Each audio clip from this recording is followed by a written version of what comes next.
কলিবল first on টাইমেট ৰাজ্যত জঘন্য ঘটনা সংঘটিত হৈছে আৰু এবাৰ লম্পট মৌলবী মুক্তাৰ হুছেইনে কুকাণ্ড সংঘটিত কৰি জেল যাব লগা হৈছে লম্পট মুক্তাৰ হুছেইনক ইতিমধ্যে গ্ৰেপ্তাৰ কৰিছে আৰক্ষীয়ে এইগৰাকী আৱাসিক মাদ্ৰাসাত কুকাণ্ড সংঘটিত কৰা লম্পট মৌলবী মুক্তাৰ হুছেইন ছাত্ৰীৰ সৈতে কুকাণ্ড সংঘটিত কৰা কেন্দ্ৰ কৰি সৃষ্টি হৈছিল উত্তপ্ত পৰিস্থিতি ভুক্তভোগী ছাত্ৰীগৰাকীয়ে সিৰাজুল নামৰ এগৰাকী ব্যক্তিক অৱগত কৰিছিল মৌলবী মুক্তাৰ হুছেইনৰ এই কুকাণ্ড সন্দৰ্ভত লগে লগে সৃষ্টি হৈছিল উত্তপ্ত পৰিস্থিতি পৰৱৰ্তী সময়ত আৰক্ষী আহি উপস্থিত হৈ পৰিস্থিতি নিয়ন্ত্ৰণ কৰিবলৈ সক্ষম হৈছে প্ৰকৃততে হৈছিল কি লৈছে এই মুহূৰ্তত জে কলিবল ফাৰ্ষ্ট অন টাইমেট আৱাসিক মাদ্ৰাসাত কুকাণ্ড কৰি গ্ৰেপ্তাৰ মৌলবী মুক্তাৰ হুছেইনে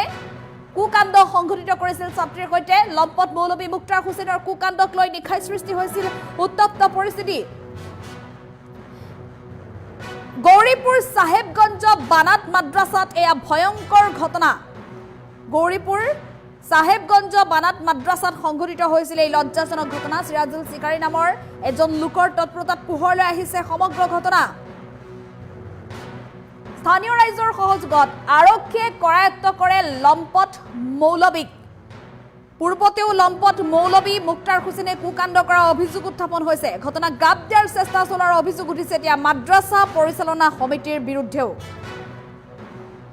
দীৰ্ঘ বছৰে মাদ্ৰাসাখনত এনে ধৰণৰ কুকাণ্ড সংঘটিত হোৱাৰ গুৰুতৰ অভিযোগ উত্থাপন হৈছে আৰু বিভিন্ন ধৰণৰ অসামাজিক কাৰ্যকলাপত লিপ্ত থকাৰ অভিযোগ উত্থাপন হৈছে এই বানাত মাদ্ৰাসাখনৰ বিৰুদ্ধে ঘটনা সন্দৰ্ভত আৰক্ষীৰ তদন্ত অব্যাহত আছে আৰু সমান্তৰালভাৱে গ্ৰেপ্তাৰ কৰি মৌলবী মুক্তাৰ হুছেইনক জেললৈ প্ৰেৰণ কৰিছে আৰু এয়া মন কৰক এটা জঘন্য ঘটনা এই সময়ত মৌলবীসকল ইছলাম ধৰ্মাৱলম্বী লোকসকলৰ বাবে এক প্ৰকাৰ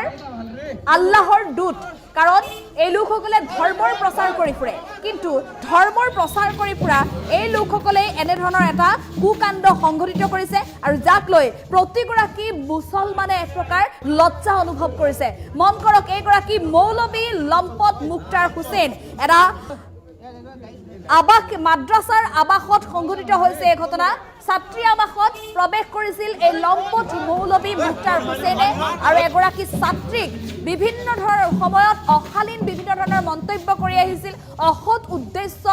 তেওঁ সম্পন্ন কৰিবৰ বাবে বাৰে বাৰে চেষ্টা কৰি আহিছিল আৰু পৰৱৰ্তী সময়ত ভুক্তভোগী ছাত্ৰীগৰাকীয়ে সিৰাজুল নামৰ এগৰাকী ব্যক্তিক সমগ্ৰ তেওঁৰে আত্মীয় হয় সেই ব্যক্তিগৰাকীক সমগ্ৰ ঘটনা সন্দৰ্ভত অৱগত কৰে ভুক্তভোগী ছাত্ৰীগৰাকীয়ে যেতিয়া এই ঘটনাৰ বিৱৰণ দাঙি ধৰে সিৰাজুলৰ সন্মুখত লগে লগে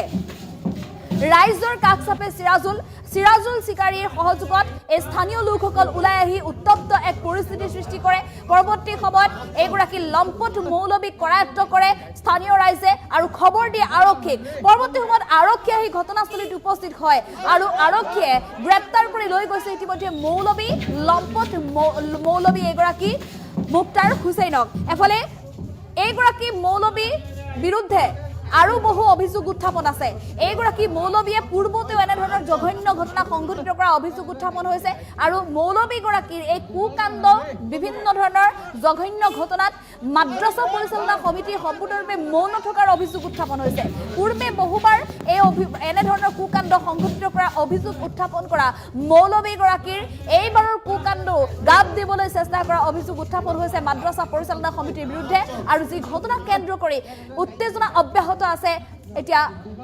উত্তেজনা অব্যাহত দেখিবলৈ পোৱা গৈছে এই ভয়ংকৰ এক পৰিস্থিতিৰ সৃষ্টি হোৱা পৰিলক্ষিত হৈছে নিখাৰ ভাগতে উত্তপ্ত পৰিস্থিতি গৌৰীপুৰ সাহেবগঞ্জ